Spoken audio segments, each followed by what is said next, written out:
Hi, this is David Owen with Chainscape Web, and welcome to this episode of the Real Producers Partners Podcast. In each episode of these podcasts, we speak with a real producers partner to learn more about them and their business. Today, I'm joined by John Brandvein. John is CPA at Brandvein and Company. I had the privilege of meeting John about a month ago at the Real Producers Partners lunch, and I was delighted when he appeared on the roster for the latest podcast. So welcome, John. It is my pleasure, as always. So as we get started here, what's the best way for listeners if they want to contact you to get in touch with you? Okay, my best line for immediate connection would be 314 706 4370. Okay. And will they get you directly or will they get someone else It is and a have to ask direct for you? it is a direct call, and you can call me anytime after 4:30 in the morning. Okay. All right. So, John, tell us a little bit about your firm. Well, we have quite a unique operation.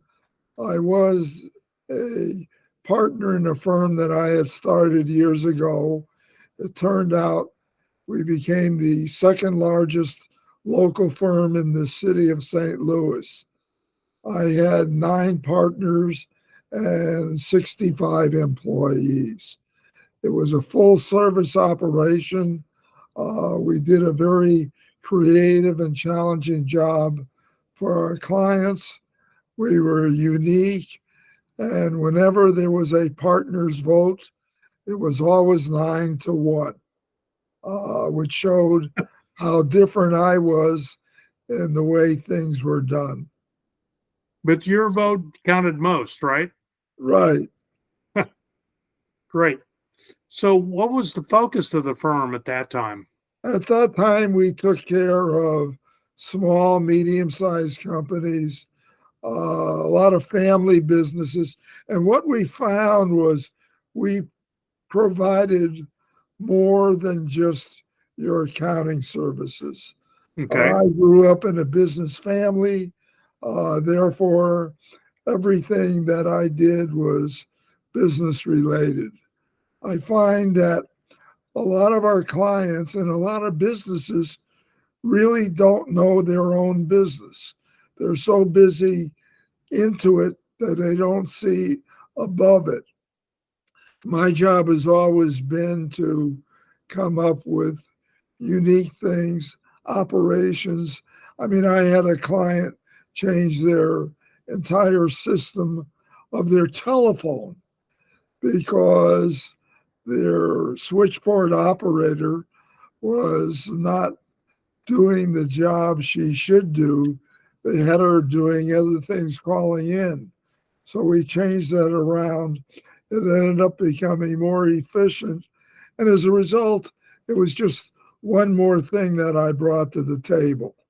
I like to think that a couple of things. One is I think outside the box. Mm-hmm. I am not limited to anything. I will come up with ideas. 90% of them don't work. But what it does is it challenges everybody in the group, and they'll say, well, John, you can't do that. Why not? Well, here's the reasons why. So as a result of those things happening, actually the client comes out better. It's a situation where nobody's flouting themselves and saying, well, I do this and I do that. It's a we situation. And it's a hell of a lot of fun. A lot of people are too busy putting their eye shades on and trying to balance the books. Mm-hmm. When I balance the books, that's the beginning of it. What I find also that many businesses, many people are so busy looking at their profit and loss statements and not their balance sheet.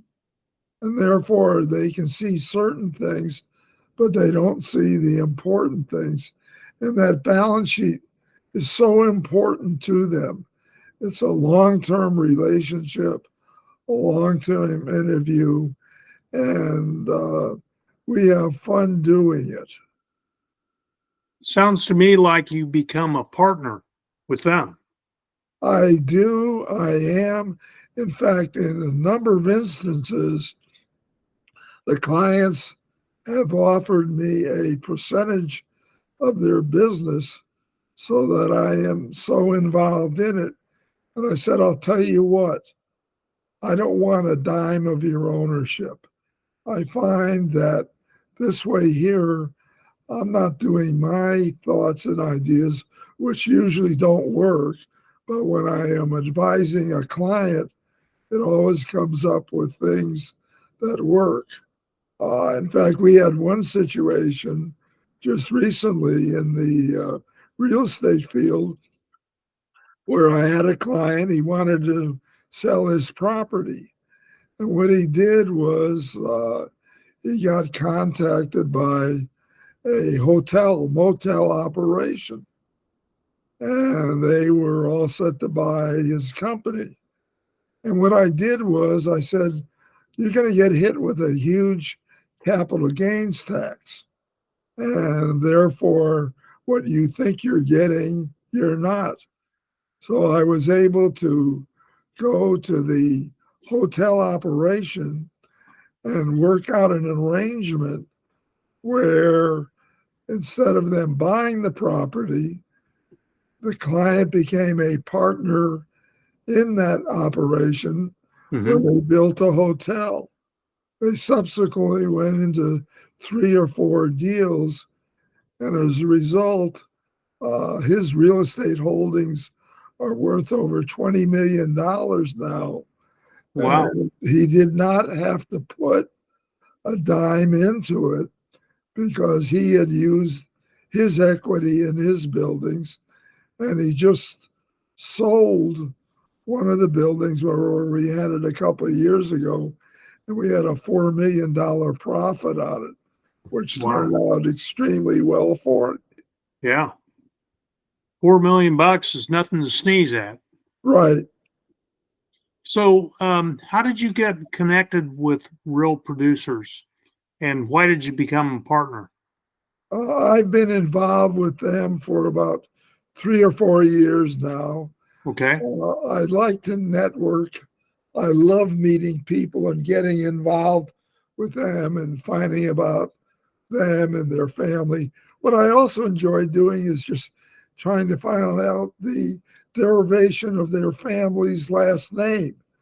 And it is interesting going back in time and just getting a better understanding. I find when you know your client and they become part of the family, Yeah. that it is delightful. There's so much more that gets done. In fact, what happens is you find out things that you were able to do for the family members that work out well. A lot of times, what I will do is interact with their kids and find out more about them, try and help them with their problems because I've got 2 kids and 6 grandkids, and we interact on a common everyday basis. And it is so neat. I enjoy it. And the parents say, well, John, what we need to do is tell you what you should be telling our kids. And I'll say, wait a minute, no way. Yeah. I'm going to talk to them, and I'm going to talk to them the same as they are as one of my kids. And I'm going to tell them my thoughts on it. And I would think that probably 90% of the time that I do that, I'm going to tell them the same thing that you want to tell them, except what happens is when it comes from me, it's a hell of a lot more mind attentive hearing it from me because it's not their parent. And I make myself available to them to be able at any given time. I've had it a couple of times where they've called me up and they're crying. And I'll say, gee, Adam, what's the problem? And they'll say, well, my dad's did such and such and such and such. And he just doesn't listen to me.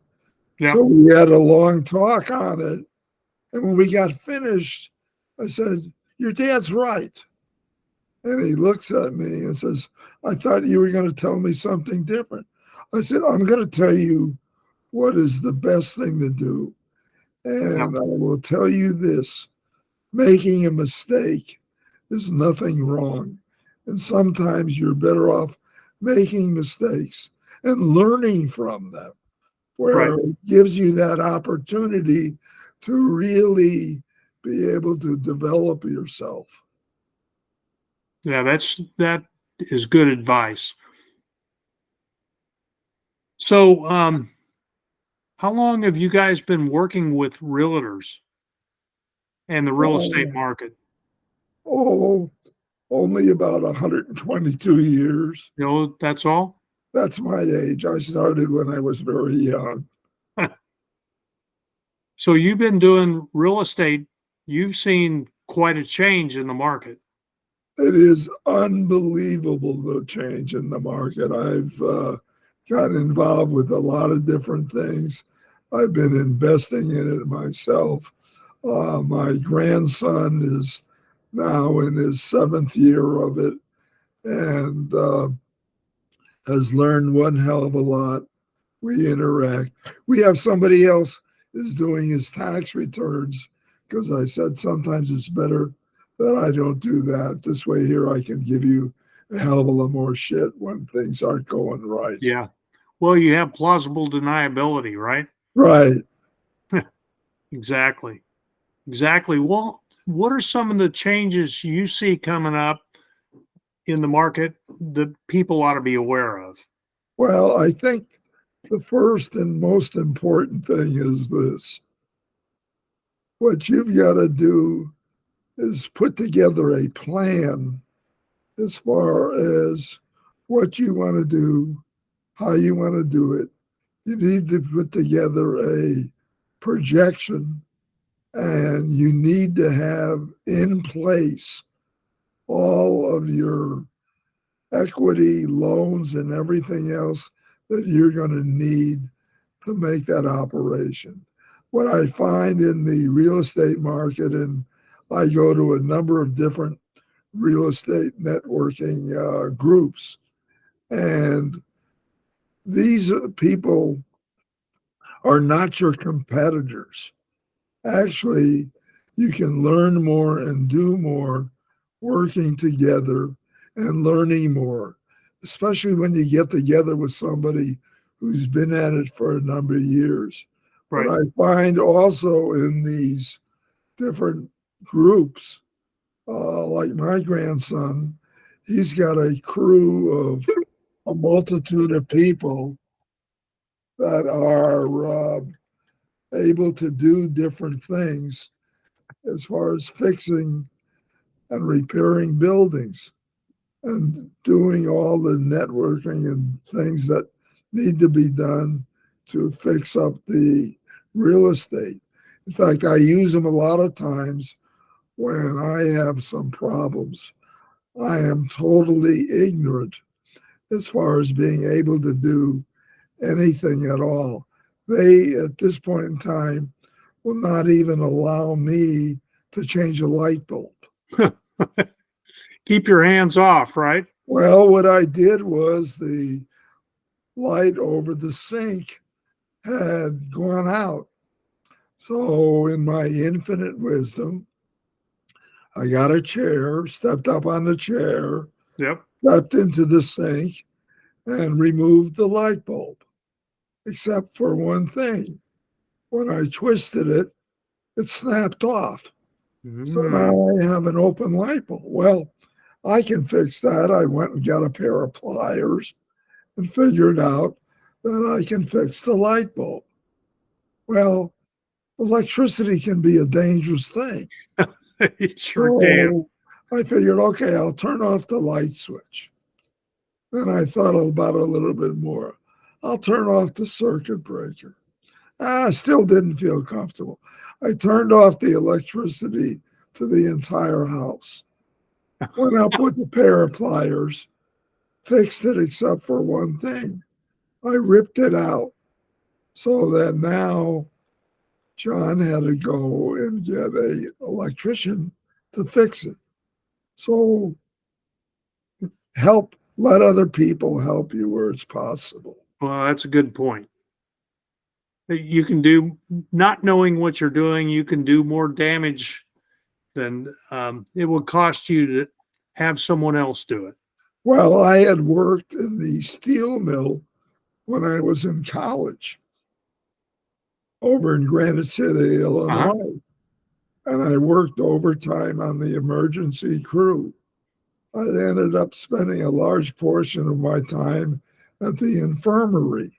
Huh. And what had happened was, on my last day there, the entire crew had walked me out to make sure it was safe. My nickname there was Hazard. Well, everybody's got to have a job. Well, I do, and I help. Yeah. Wow, that's funny. That's funny. So, how do you've talked a little bit about how you work with realtors. How do you like practically engage them? Meaning, when you get a first call with them, what do you do? Well, first of all, I want to find out how they heard about me, who the referral person is, because I like to thank them and make them aware of the referral coming through, Mm-hmm. and to try and get a background from them about the individual.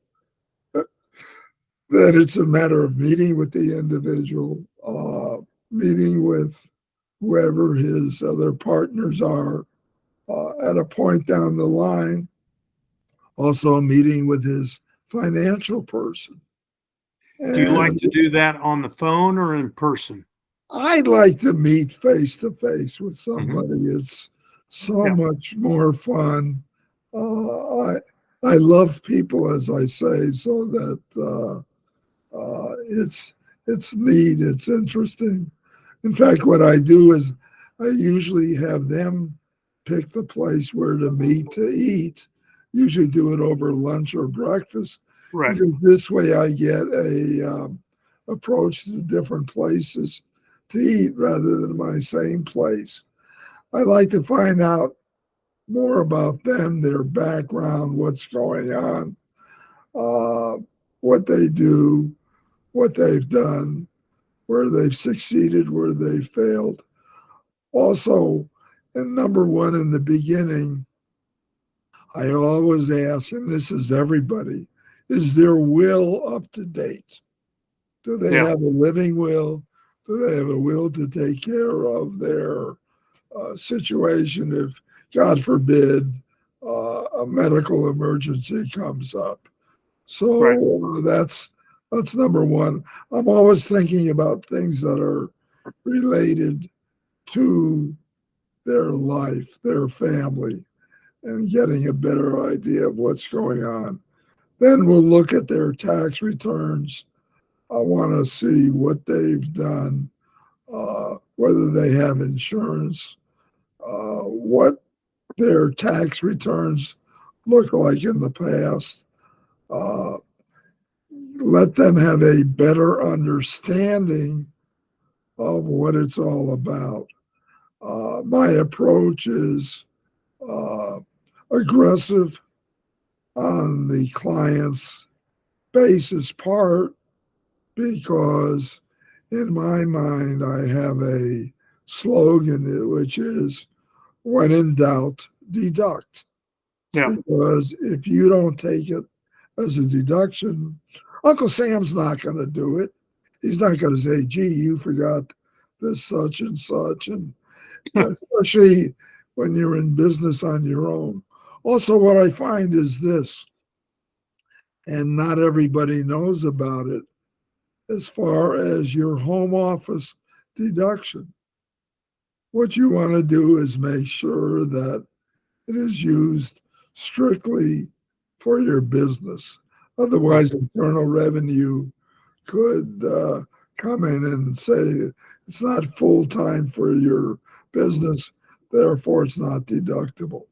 Right. But also, there's something that what they do is they figure out the square footage of the office and say, okay, and take that in relationship to the entire house. Well, what I think what people don't realize is the entire house is not the entire house.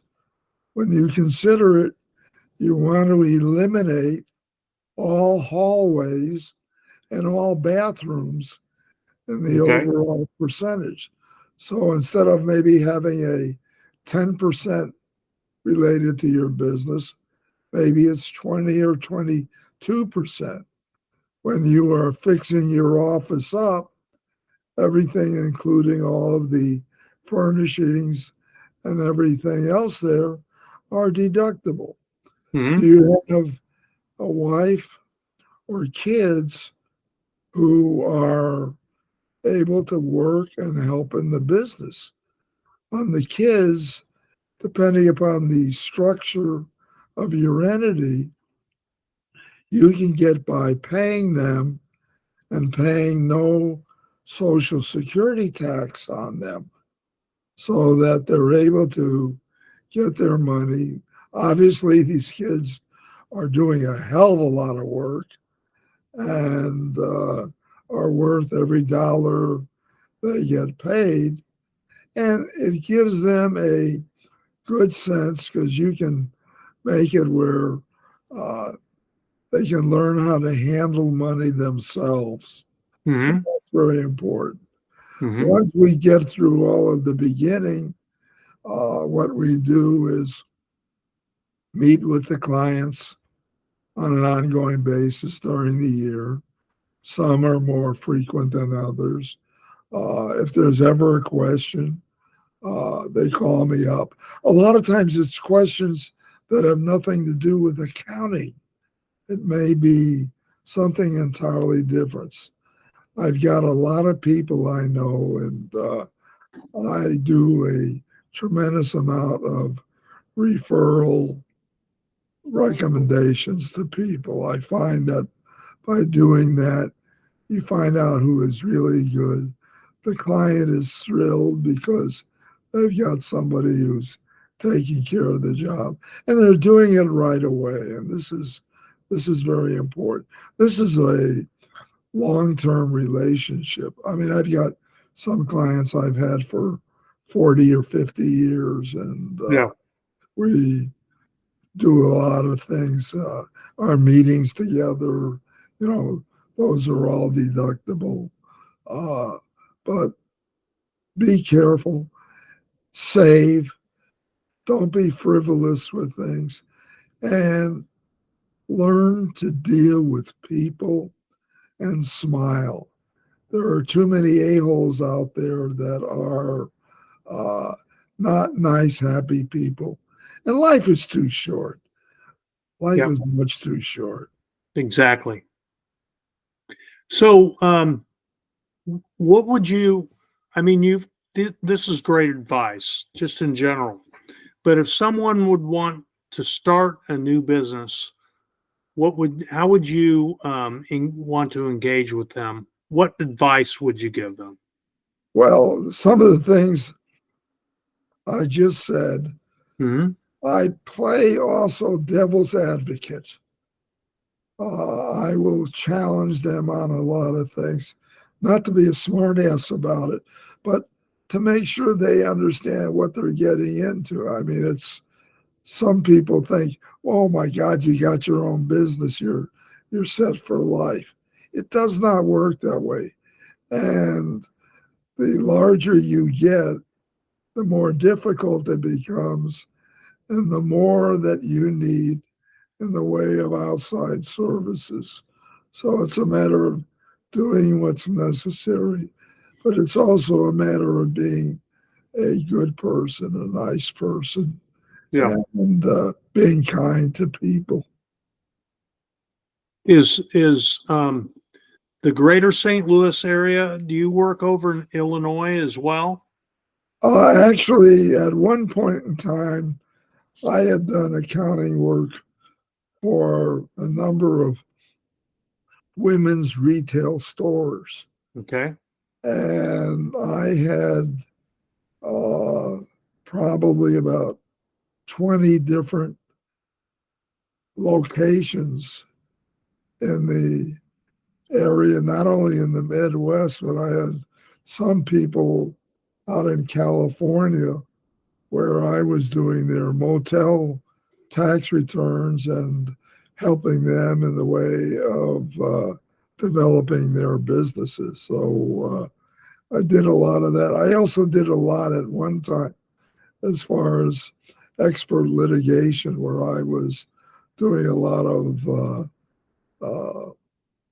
transactional things, but also a lot of litigation work. In fact, I did one time where one of my son's buddies from baseball that I had coached became a partner in a large law firm in St. Louis.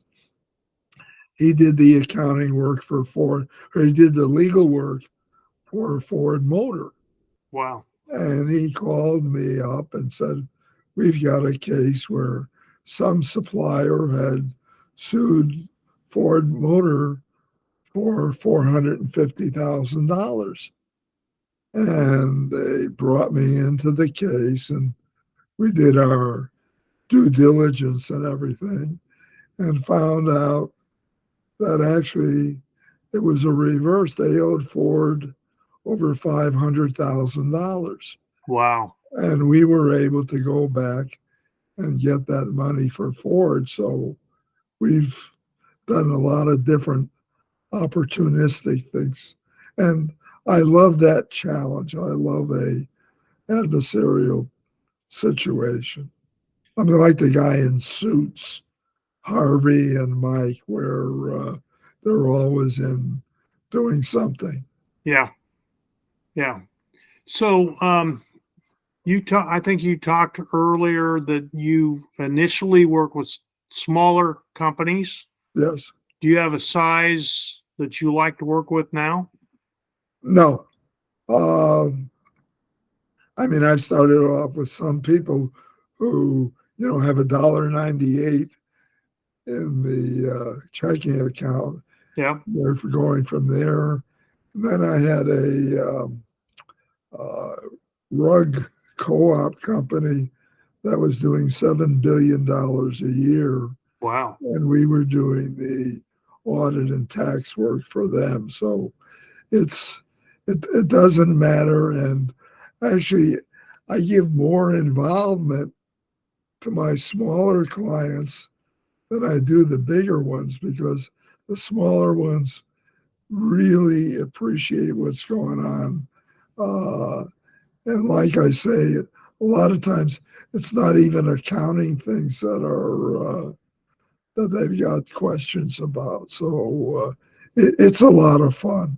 I Yeah. just signed a 25-year lease with a 15-year option, so I'm not going anyplace. Yeah. You're going to be around a while. Oh yes.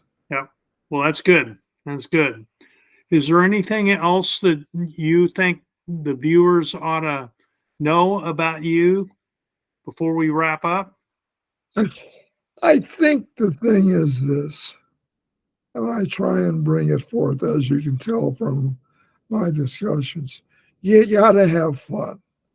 If Yeah. you don't have fun, you got a long life ahead of you. And I just met with a client who had everything going wrong, and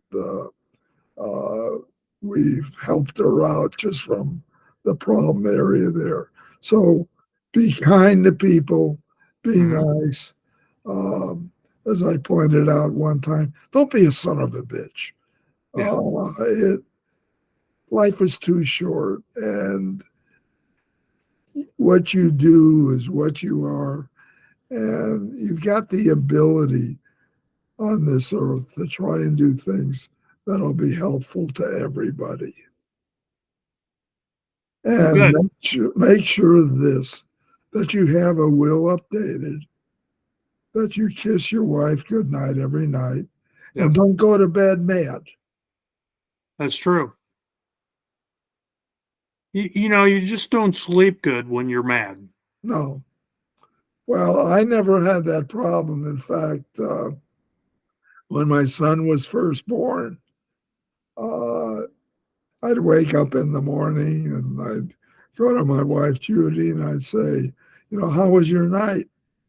And she will say, you didn't know Harvey was in bed with us the whole night? He was pounding on you. He was pulling your hair. She did not notice a thing. So sleep tight and enjoy it. Yep. One thing that I would advise you is there was a book that I read many, many, many years ago. It was The Power of Positive Thinking Mm-hmm. by Norman Vincent Peale. Yep. Do and follow what he says, and you've got the world at your feet. Yep. Well, good. Well, good. Well, thanks again for taking the time to talk to us and give us your wisdom and share with us some of your experiences. Thank you very much. Keep this in mind. You're getting close to the end of the year. Start planning now before you are locked into positions. And when in doubt, deduct.